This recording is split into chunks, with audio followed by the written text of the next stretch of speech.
Hello and welcome to the final lesson in the Pain Free at Any Age series. I hope that you have found the tools, exercises, and information in this series helpful and useful. And I want to leave you with a couple of final thoughts, because this might be the end of the video series, but it's not the end of your journey.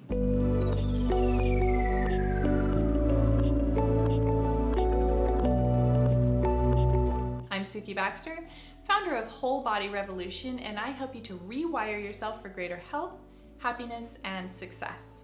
First of all, I want to thank you for sticking with this series and congratulate you on completing all of the videos. Very few people actually get through a whole course on anything, let alone something as important and life-changing as the information in this one. As I mentioned in the first video, up to half of all people discontinue treatment in their pain relief programs, regardless of how successful it is. And you already know that nothing works if you don't do it. So congratulations on being someone who is committed to your own success. And that leads me right into what I wanted to share with you in this video. That is that no one can fix you. Now that might sound depressing, but I really want you to hear what I'm saying. I'm not saying that you have to live with your pain forever. Quite the opposite. As you've seen through this series, there are lots of tools and strategies available to you to unravel the pain patterns in your body.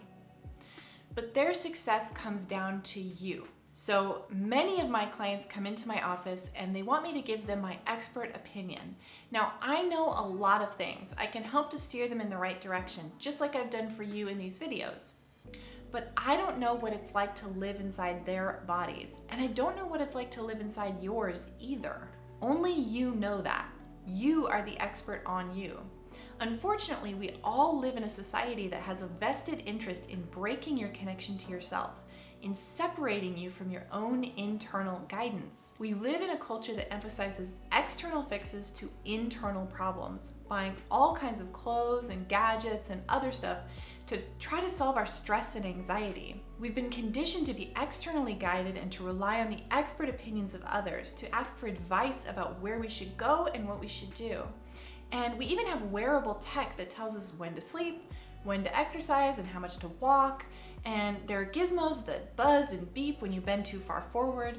We have every sort of tech to tell us what to do and when to do it. And of course there's a time and place for expert advice. I'm certainly not saying that you should disregard all forms of wisdom. However, what's missing from this picture is self-referencing. How do you actually feel inside? What's working for you and what feels right for you? Ultimately, that is the only measure of success, if you're improving. As a society, if we continue to be focused on external validation rather than connecting to our authentic internal experience, we're setting ourselves up to be a culture of people who can't think for ourselves. Ultimately, your journey out of pain is one into yourself. It's not necessarily an easy journey, but it's filled with rich rewards. Connecting with yourself is how you build a satisfying and fulfilling life, one that you're excited to wake up to every day. Before I leave you, there's just one final note that I'd like to make. We've also been taught to look for permanent solutions to our problems. And we believe that if a problem comes back, the solution didn't work. If you've noticed improvements with the tools in this series, let me confirm that that is evidence that these tools are working for you. However, the pain pathways that you've developed are permanent. They never go away. With time and practice, you can create new neural habits and pathways. And the more you practice using these, the more they'll become your dominant and default neural patterns. However, in times of stress, it's not uncommon to revert to old survival patterns. These are deeply ingrained, and some from early childhood. Some are generations old. So if you feel your pain return, even slightly, just apply these tools again.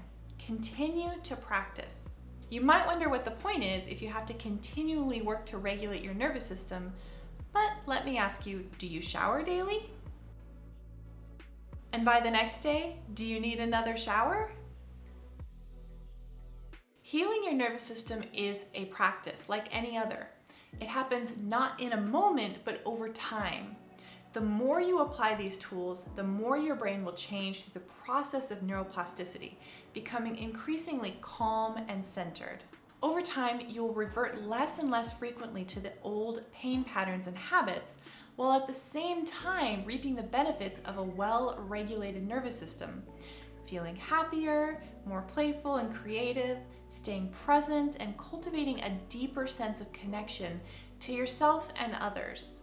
Of course, in an effort to provide you with the most benefit with the least amount of overwhelm, I've provided you with the basic tools of neuroregulation in this series. If you'd like to learn more or get further support for practicing and implementing these strategies, you can check out my signature nerve method. It's designed to free you from the stress and trauma that form the deep roots of pain and tension in your body. Head on over to wholebodyrevolution.com/nerve to get more information. Thank you again for your time and attention throughout this series.